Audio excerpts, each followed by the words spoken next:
A huge weekend of Big Ten football is right before us. We've got Friday Night Lights. We've got Whiteout Energy in Happy Valley. We've got the Little Brown Jug. It's week 5 of Big Ten football, and this is Locked On Big Ten. It starts now.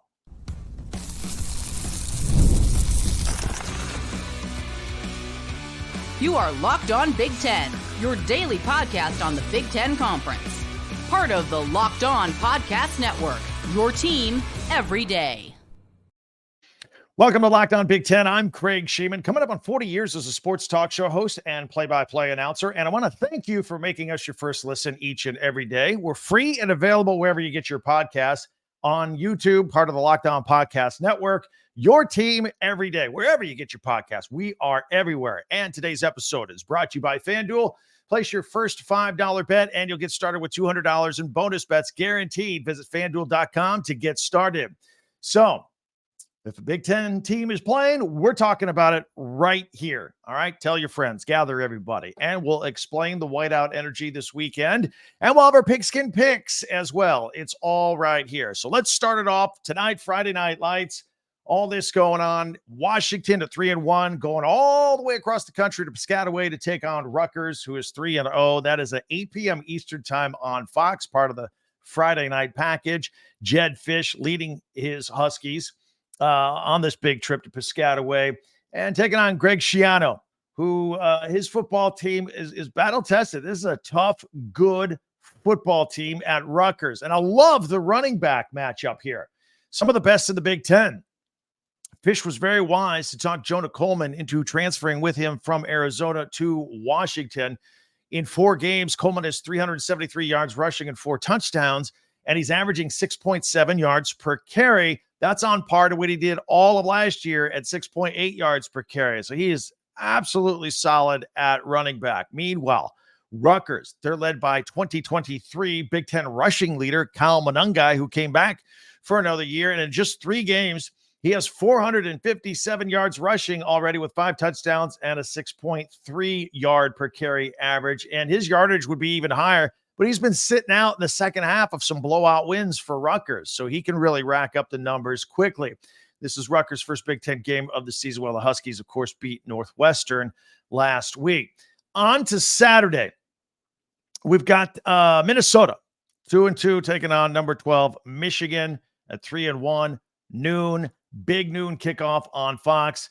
These two teams have the same style. They do. They both love to run the ball. They both love to run and play defense, except Michigan is just more talented here, and they do all of those things better.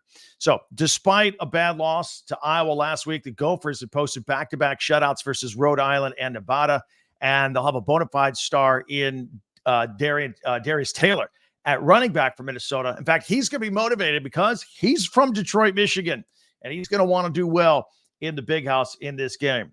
Meanwhile, the Wolverines are coming off their amazing win against USC last week. And as far as running back goes, it appears that Kalel Mullings, who was last week's hero emerging from that game against USC, seems to be emerging ahead of Donovan Edwards as far as who is the more potent running back here.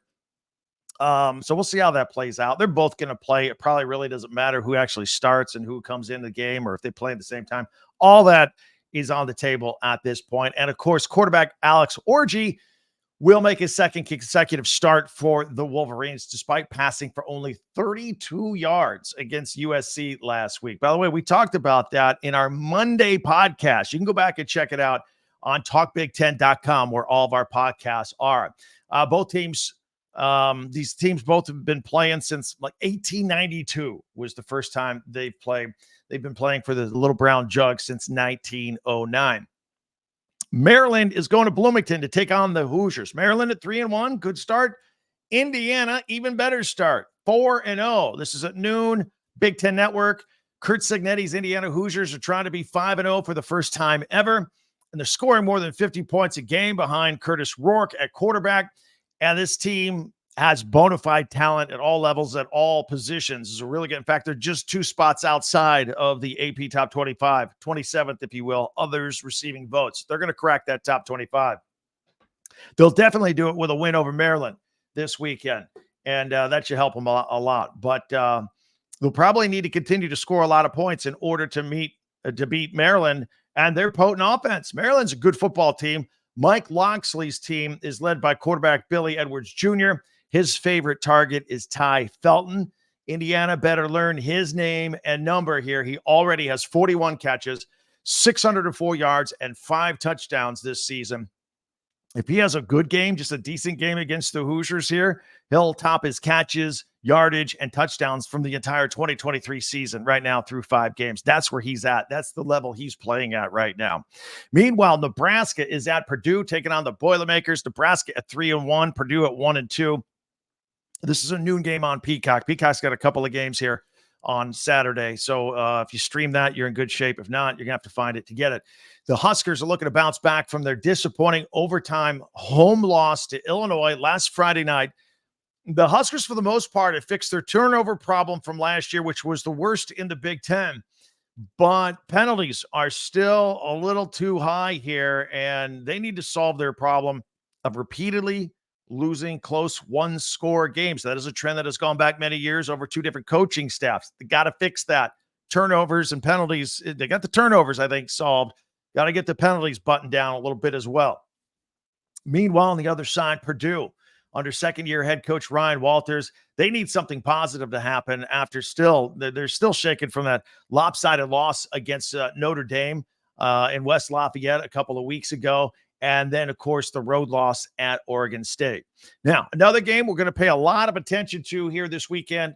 The 2-1 Badgers from Wisconsin taking on 13th ranked USC. They're also 2-1. This is a 3:30 Eastern game on CBS. And both of these teams are coming off tough losses on the national stage. Before last week's bye, the Badgers, they got crushed by Alabama, and they lost their starting quarterback, Tyler Van Dyke. So they're putting things back together. Braden Locke is a young quarterback. He's got some starts under his belt. He's got a little bit of experience. He came in for multiple games last year to start when Tanner Mordecai got hurt. So it's not like they're throwing an inexperienced guy out there. I actually think he's pretty decent. So we'll see how he does. The Badgers would be wise to look at some film from USC's loss to Michigan, and maybe they could get their running game going as well against the USC defense. And speaking of film, perhaps interception specialist Ricardo Hallman for Wisconsin could try and duplicate what Will Johnson did and got that pick 6 off of Miller Moss last week. As for Moss and the Trojans, he won't face a defensive front like he did against Michigan last week when he plays Wisconsin. So he should have a spare second here to throw the ball instead of being on his back the whole game. One thing that seemed to be working a little bit last week, in my opinion, watching Miller Moss, was his connection with Zachariah Branch. You know, they got like a half a dozen receivers that are all really good. He and Branch seem to have a little bit of chemistry from what I can see. I was critical of Lincoln Riley's first half play calling in the Michigan game, always pounding the rock, sending Woody Marks right into the strongest point of the Michigan defense up front, up the middle. I didn't think it made any sense. I thought they wasted a half of football. They could have had a lead instead of being down by 2 scores. But again, maybe that's something the Trojans have a little more success with this week, going against the Badgers, who aren't quite what Michigan was up front. I really was critical of Lincoln Riley's play calling. In fact, if you want to catch my whole spiel on the Trojans and what they did at Michigan, our Tuesday podcast, you go back and check that out again at our website, Talk Big Ten, number 10, talkbig10.com. We got number 3 ranked Ohio State, 3-0, taking on Michigan State, 3-1. This is on Peacock also, and the game time has changed. We told you about this in yesterday's podcast. Was 7 o'clock. It's now 7:30 Eastern time. Ohio State looks as good as I've ever seen them, but head coach Ryan Day was not happy with his defense, giving up 2 scores there to Marshall in the first half. Meanwhile, Quinshon Judkins, Travion Henderson, Emeka Egbuka, Jeremiah Smith all cashed in on explosive plays, just adding to their stat totals. It was a sight to behold, actually. Meanwhile, on the Michigan State side, Jonathan Smith has Michigan State heading up slowly. I think some slight improvement in the right direction compared to last year. They've already got a conference road win at Maryland, but they let one get away last week at Boston College. They did. Quarterback Aiden Childs, very athletic, looks promising, but he's got to cut down on the interceptions. And when he does, I think things can move forward for Michigan State. I want to remind you all, if you're just checking us out, maybe for the first time this week, live after the Illinois-Penn State game, which we've not talked about yet, we are going to go live on Locked On Big Ten on our YouTube channel right here. That'll probably be around 11 o'clock Eastern time, 8 o'clock Pacific time-ish, give or take 15 minutes. So we're going to talk about all that whiteout energy going on at Penn State. So also, if you're new or just checking us out, if you haven't yet, would love to have you subscribe. It's free. And then you're an insider with the Big Ten with me each and every week. Just hit the little subscribe button here on YouTube, or no matter how you're catching us, share, like, and follow. That really helps us out. I'm sure you know a Big Ten family member or a friend that loves Big Ten that doesn't know we're out here every day. If you hit that share after you subscribe, that would really do us a great favor. Always ask you guys to do that if you don't mind. And again, Locked On Big Ten is free wherever you get your podcast. And that way you'll get the latest episode of this podcast, which we do every day, as soon as it becomes available each and every day. Love to have you on board with all of that. All right. Whiteout energy. What is that? What's going to be happening at Happy Valley and Big Ten after dark? What is all this? We got all that in 1 minute right here on Locked On Big Ten. With Robinhood Gold. Robinhood, you don't need a silver spoon to eat up on the financial favors of the 1% out there. Robinhood Gold allows others to get the rates and perks usually reserved for the high society. Now the resourceful individual with Robinhood Gold can earn the very liberal rate of 4.5% APY on uninvested cash and receive unlimited 1% deposit bonuses and be rewarded with a handsome 3% retirement boost on an IRA account. Robinhood Gold provides the privileges of a high net worth for any net worth. These generous benefits are now available for only $5 a month. The new gold standard here is Robinhood Gold. Sign up with Robinhood.com/gold. Terms apply. For product-specific disclosures, visit Robinhood.com/gold. And investing involves risk. Rate may change. Gold membership is offered by Robinhood Gold, LLC.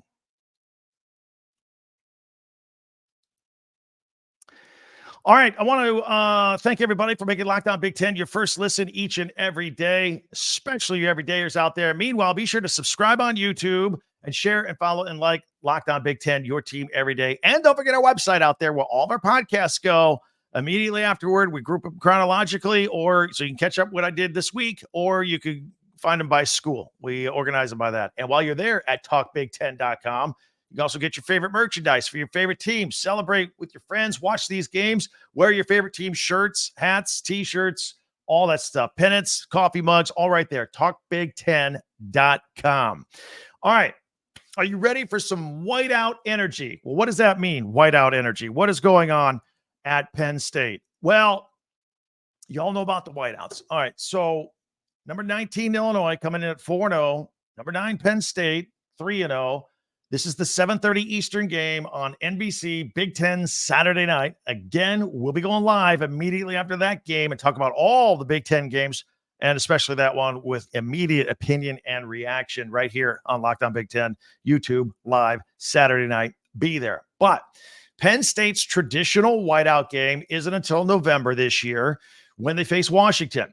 And they would have preferred it to be the Ohio State game, but that looks like big nooner all day long on Fox. So this weekend's game will meet the criteria for a whiteout that they normally do. Night game, for one.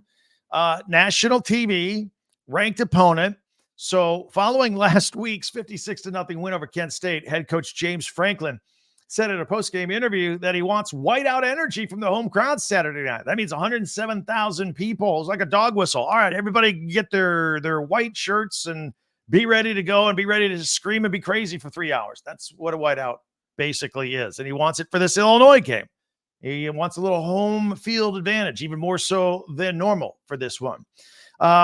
Anyway, I'll give you the description. Most of you know what that is. Some of you don't. But I mentioned it because Illinois coach Brett Bielema was asked about it or talking about it. He heard the game is supposed to have whiteout energy. He followed that up by saying, whatever the hell that means. He doesn't seem to be too affected by it or too concerned. I would expect some signs from fans in the stands that will try to educate Bielema on whiteouts and what they are.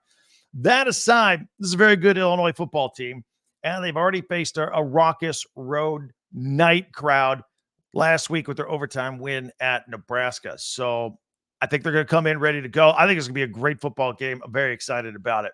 So, and this could be a fun quarterback matchup as well. Drew Aller at Penn State, Luke Altmaier at Illinois, two very good young quarterbacks that I think are going to be fantastic in this game. Again, remember, we're going live after that game.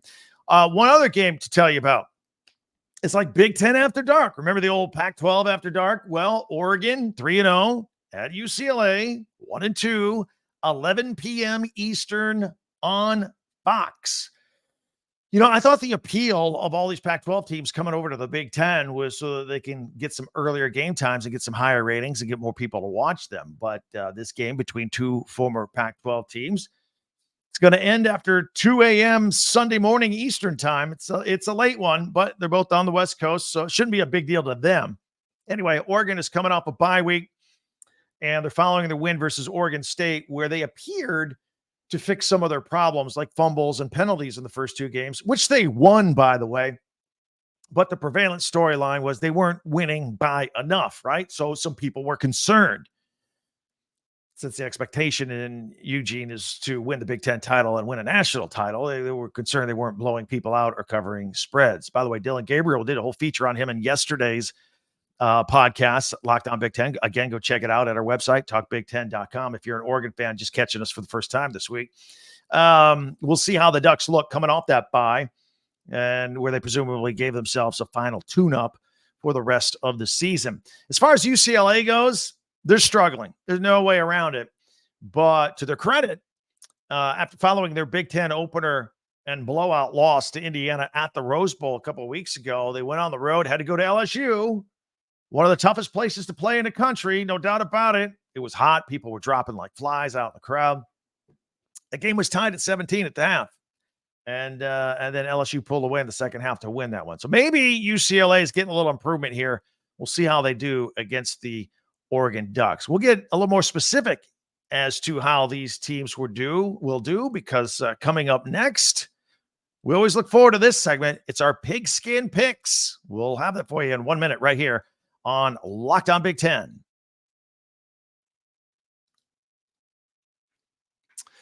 I want to tell you about FanDuel. If you're watching a lot of games, they're exciting, got the adrenaline rush going. FanDuel makes it even more exciting for you. If you're an NFL fan, you can start the season with a big return on FanDuel, America's #1 sports book.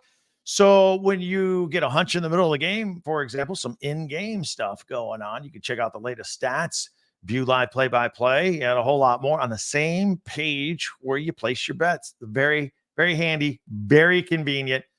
You'll get started with $200 of bonus bets guaranteed when you place your first $5 bet. Go to FanDuel.com. Now, Friday Night Baseball tonight. Season's winding down. Final few games. Wild card spots up for grabs. The Tigers got it good here. Their last three games are against the White Sox. So they got the White Sox tonight. The worst team in the history of baseball. Should be able to take care of that one.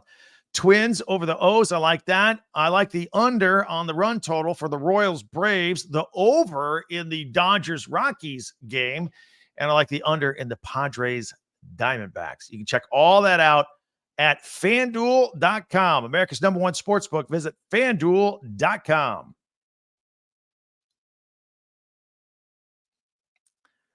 All right, we're going to take a look now at our Pigskin picks for the weekend. We'll put it on full screen. If you're audio only, no problem. We'll describe it in detail with what's going on. Got this slate. Let's put it on the screen. There we go.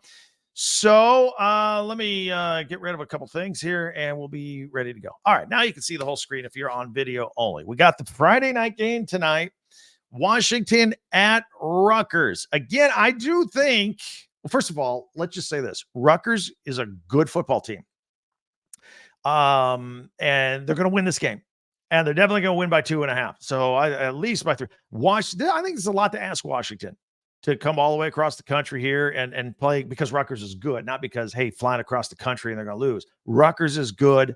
Good home field advantage for this one under the lights Friday night. I think it'll be a pretty good atmosphere over there, actually. Washington, running games do travel, so that will be that will help them out in this game. Maybe because both teams will run the ball, maybe you take the under on this one at 44.5, but I do think Rutgers wins by at least a field goal there. On to Saturday. Look at these numbers. Minnesota at number 12, Michigan. 9.5-point favorite for the Wolverines. Some people think it should be bigger. I don't know about that, but look at the total on that. 35.5 points. Vegas thinks this is going to be the lowest scoring game in the big. What is this? Iowa football all of a sudden? Well, actually, you know what it is? Iowa and Michigan are very similar. Their quarterbacks don't throw for 100 yards, and they rely on a running game. You know what? I'll correct myself. That's what's going on here. Michigan's like the new Iowa. All right. I like Michigan to win this game. Minnesota, like I said earlier, Minnesota's got kind of the same style. They like to run the ball and like to try and play defense, but they won't be able to match up with Michigan in this one at home. Maybe Michigan has a little bit of a letdown coming down from the excitement of the USC game last week. So maybe this is close in the first half. Maybe. I think Michigan ekes out a cover. And boy, that number 35.5. Do they win like a 20 to 10 game or something like that? You know what? Let's go the under. Vegas is giving me a warning here. Take the under. Low scoring game. Maryland at Indiana. The opposite. Take the over, even though it's 52.5. That's a big number. They'll fly past this. Indiana's averaging 50 points a game. I'm not saying they're going to do that against Maryland, but I don't remember the last time Indiana was a touchdown favorite against a Big Ten foe. It's been a while. I think Indiana wins. I think they win by like 10. I have a lot of respect for Maryland, so nobody's getting blown out here. But I think both teams will put up a lot of points. So give me Indiana to cover, to win and cover, and both teams to fly past the over at 52.5. Nebraska at Purdue. Nebraska is a 10-point favorite. Purdue, 10-point underdog at home. The number's 47.5. Purdue has a couple of good defensive players, but the defensive unit hasn't been playing well. I like Nebraska to win this by at least a couple touchdowns. And because of that, I think they go past the number at 47.5. Wisconsin out west at number 13 USC at the Coliseum. The 15.5. I see this maybe being a 14-point game. I don't know if USC covers. USC wins this game. I don't expect them to cover the 15.5. Maybe a 14-point game. I know that's threading the needle there. And I do like the over at 51.5. It'll be high scoring. Both teams will score. Number 3, Ohio State at Michigan State. I think, if Michigan State doesn't turn the ball over, like Aiden Childs doesn't throw 3 interceptions, I think Michigan could keep this near the number. Make no mistake about it. Ohio State's going to win this game. I think they covered the 23.5, and they will fly past the over on this at 48.5. This will be a high-scoring game as well. What else we have on the big board? 2 more. All right, the big one. Number 19, Illinois, and number 9, Penn State. This is the craziest line of the week in any conference. What is going on here? 18-point favorites at home? What am I missing? Illinois is a good football team. And Illinois can match up with Penn State in a lot of areas. I don't like this number at all. Even if Penn State wins, they're not winning by 18 points. Are you kidding me? Give me Illinois, the underdog here. And I think they go over the number at 47.5 as well. Unbelievable. What am I missing? We'll revisit this next week. I've been talking about this all week. I don't understand this number. These teams, I think, are much closer matched up. I don't know why it's such a ridiculous minus 18. I'm beside myself on that. Number 8, Oregon is at UCLA, and 25.5 is the number. Oregon's going to win this game. UCLA's shown a little bit of a pulse lately, and again, until Oregon starts covering regularly, even though they're coming off a bye, even though they look good against Oregon State, I can see Oregon winning this game by 20, 21 points, 3 touchdowns, but not covering the 25.5. And I do like the over on that one. This game could be in the high 30s. And so both sides, maybe. Well, Oregon more so than UCLA. I think it gets across the number, 55.5. Then maybe the total will be around 60. But anyway, that's what I think. What do you think? You can always hit me up. Many ways to talk to me. Twitter, of course, is one way at Talk Big Ten, number 10. You can also leave us comments on YouTube. I love it when rivals get going back and forth. Now that we have Big Ten teams playing each other, I like a little polite trash talking. It's fun. So you can do that there. And also, don't forget our website, talkbig10.com, where all of our podcasts go chronologically if you want to go catch up on something you missed this week. And also, we group them by school. So they'll all be like yesterday, we featured Dylan Gabriel and Oregon, and that one will go under Oregon, among other things. Plus, while you're there, check out our merchandise. It's all right there. All Big Ten shirts, hats, t-shirts, pennants, coffee mugs, anything you might want. Great gift ideas as well if you want to get a jump on that. It's all at talkbig10.com. Talkbig10.com. One last reminder, we're going live after the Illinois Penn State game, probably around 11-ish Eastern, 8 o'clock Pacific. We'll have immediate reaction to that game and all the games throughout the day around the Big Ten, plus your reaction too, because I get into the comments that you send me on there live while we're doing it. So always appreciate that. You're always welcome to do that as well. Again, Twitter, got the website, and YouTube as well. Plus, before you go, subscribe, share, follow, and like Locked On Big Ten. That helps us out. That would be great. We'd love to have you on board. It's free, absolutely free, always free. And you'll get the latest episode of Locked On Big Ten as soon as it's available each and every day as a subscriber.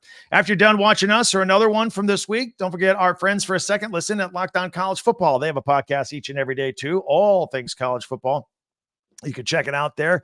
Available on YouTube and wherever you get your podcast, part of the Locked On Podcast Network, your team every day. Enjoy the games. I know I am. I can't wait. I can't wait till we meet again. Thanks for stopping by today. For Locked On Big Ten, I'm Craig Sheeman. We'll see you next time.